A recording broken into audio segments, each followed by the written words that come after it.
Olá, sejam muito bem-vindos. Hoje a gente vai mergulhar numa conexão que, à primeira vista, pode parecer surpreendente. Quando pensamos em grandes projetos de tecnologia, o que vem à mente? Códigos, sistemas, infraestrutura, certo?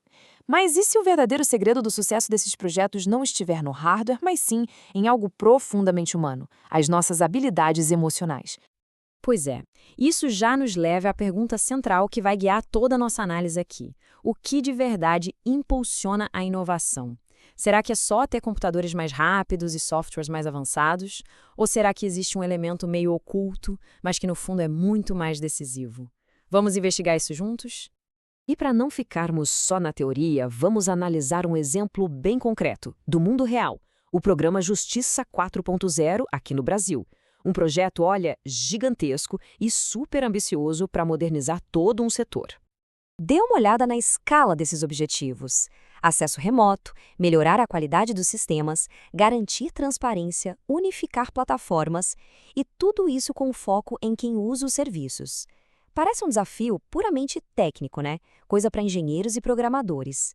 Mas a questão é: e se a maior barreira não estiver nos servidores, mas sim nas pessoas? E é exatamente aqui que a nossa história dá uma virada. Vamos sair um pouco do mundo da tecnologia para entrar no elemento que muitas vezes é esquecido, mas que no fim das contas determina o sucesso ou o fracasso de tudo, o fator humano. Porque a tecnologia, por mais incrível e avançada que seja, é só metade da equação.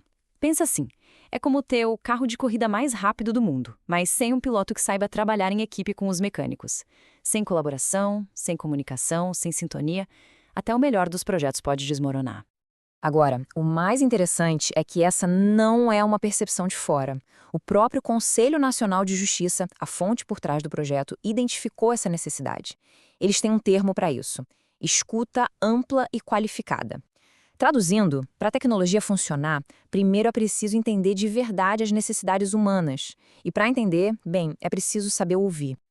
Ok, então como é que se desenvolve essa tal de escuta qualificada e outras habilidades humanas tão essenciais? A resposta está num conceito poderoso e cada vez mais discutido: a inteligência emocional.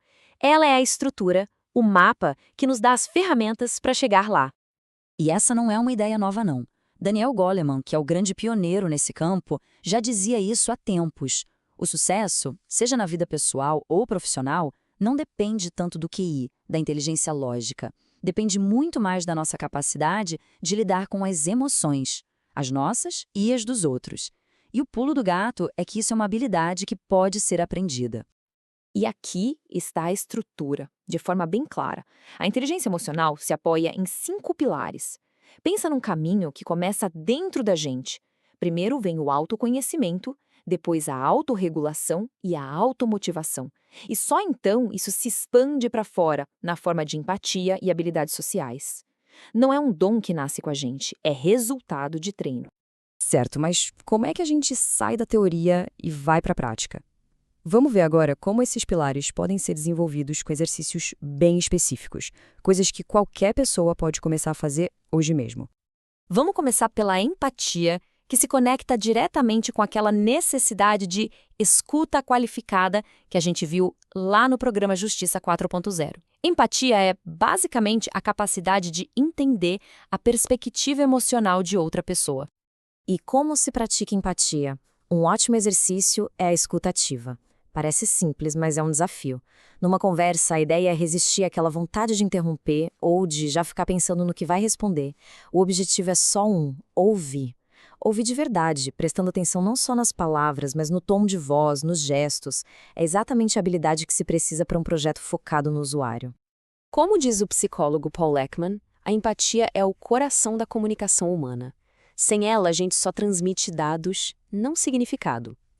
Ela é a ponte que realmente conecta as pessoas.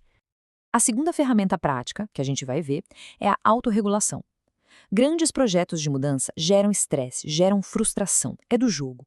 Saber gerenciar essas reações, em vez de ser controlado por elas, é absolutamente fundamental. A técnica aqui é a do pause e pense. Quando alguma coisa irrita ou frustra, a nossa primeira reação geralmente é impulsiva. O exercício é criar um espaço, uma pausa de propósito antes de responder. Conte até 10, respire fundo. Essa pequena pausa, gente, é revolucionária. É nela que a nossa parte racional retoma o controle da emoção. E essa citação do Viktor Frankl captura essa ideia de um jeito perfeito. A nossa liberdade, o nosso poder, não está em não sentir as coisas, mas em ter esse espaço para escolher como responder ao que sentimos. A autorregulação é a prática de criar e usar esse espaço a nosso favor. Então, quando a gente junta todas essas peças, uma imagem muito mais clara começa a se formar. O futuro da inovação e da transformação digital não é construído só com silício e fibra ótica. A grande revelação, que pode até parecer contraintuitiva no nosso mundo tão digital, é esta: a verdadeira inovação, aquela que dura e que realmente funciona, não é, na sua essência, sobre a tecnologia. É sobre pessoas. É sobre a capacidade das pessoas de se conectarem, de se entenderem, de colaborarem e de gerenciarem todas as complexidades emocionais que vêm com a mudança. A tecnologia é apenas a ferramenta que elas usam para fazer isso. Isso nos leva de volta ao nosso exemplo inicial.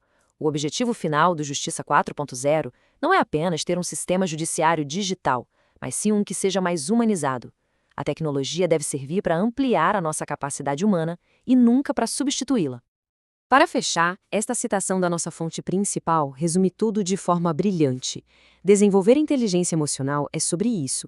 É a arte de viver com mais consciência, sentir com mais equilíbrio e, o mais importante, agir com um propósito claro.